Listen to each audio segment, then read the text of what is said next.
Historia iko nayo ni kidogo sana. Kwanza tulimpenda kwa sababu wakati anashughulika na hii mambo ya wale tulikuwa tunapigana na maadui. Hata kama tulikuwa tumeokoka, tulikuwa tunaona wale ni adui. Sasa wakati naye timu inatokea pale kusaidia, huwezi kuona ubaya wa hiyo timu. Isipokuwa si vizuri ni shetani aliingilia katikati ya watu wote. Hakuna mtu asini mashamba anapigania kwa sababu hii mashamba hata leo iko hatupigani. Ni kitu kinatokeaga tu kinakuwa watu wanapigana. Sasa kuna wakati mmoja katika hiyo pilika alipitia pale kunaitwa Kenyan, akaambia wanaume wote wawe kama mwaka gani? Wakati ule wapita sikumbuki haswa ni siku wakati gani, lakini aliambia wanaume, nyinyi wanaume hiyo masuruali mweke chini mmpae malida. Na nimeenda nitarudi. Alipoenda kule juu Sirikwa akakuta wakali huko, akawaambia na nyinyi ninakuja, wacha nitakuja. Hiyo ndio historia yake najua. Na wakati huo alisema na hao hivyo mambo iliisha. Wote walitoroka, Nyakinyo wakatoroka, maana alisema tutakutwa, na wale nao pia wakasema tutakutwa, wakali na wakatoroka. Sasa ukabaki waja hauna watu wa kupigana. Ilikuwa ni ajabu. Na sasa unafikiria aje kuhusu mkutano ambao tunaopanga huu mkutano umekuja kutusaidia kuondoa ile adui ya miaka mingi. Huu adui si wa hapo tu kwa hii vita ya Wakale na Wakikuyu.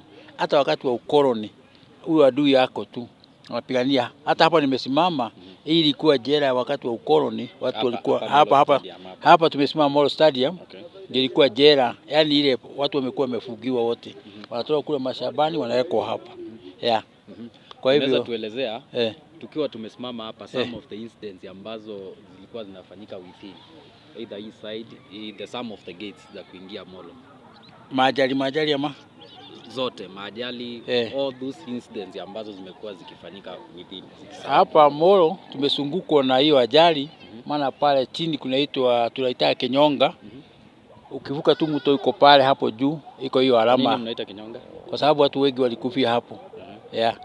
Na pia njia hii ukiteremka hapa chini cha Sagwani utakuta hiyo watu walichomeka sana wa petroli. Lakini nao walienda kuiba hiyo petroli ya wenyewe. Tena huko juu pale upande wa Rudiani ajali imetokea juzi na ikawa watu wengi sana. Pale juu ukielekea Oleguruni hapo tunaita Kwale, lakini tulikuwa tunaita Samani pahali ni Hira.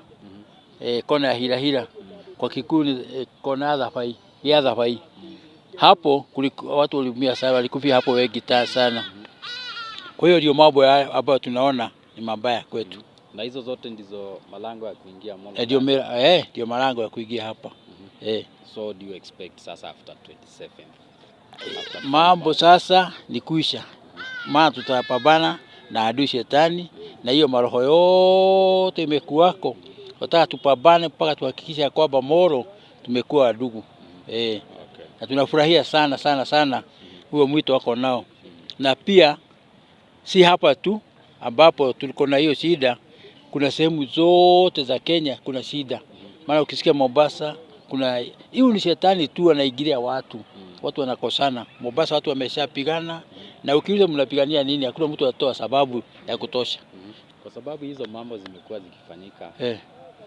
Ukifuatilia historia hapo nyuma kidogo kulikuwa na mambo ya kilimo. Kulikuwa na faida mingi sana inatoka hapa. As we speak now ni vitu ziko ama zilisha because of such incidents. Sasa hapo unajua shetani Biblia inasema ni muuaji na ni mwizi na ni wa kuharibu. Tulikuwa na Pareto hapa. Hiyo Pareto ni kama iliisha. Pareto ndio nini? Pythram. Tulikuwa na kodo wale wako midomo yao black. Ilikuwa inaitwa Molo'S. Nazo ziliisha. Kuna tuseme Molo kuna mambo mengi mazuri sana. Hata majani ya nabwan iko hapa Oleguruni ni Molo.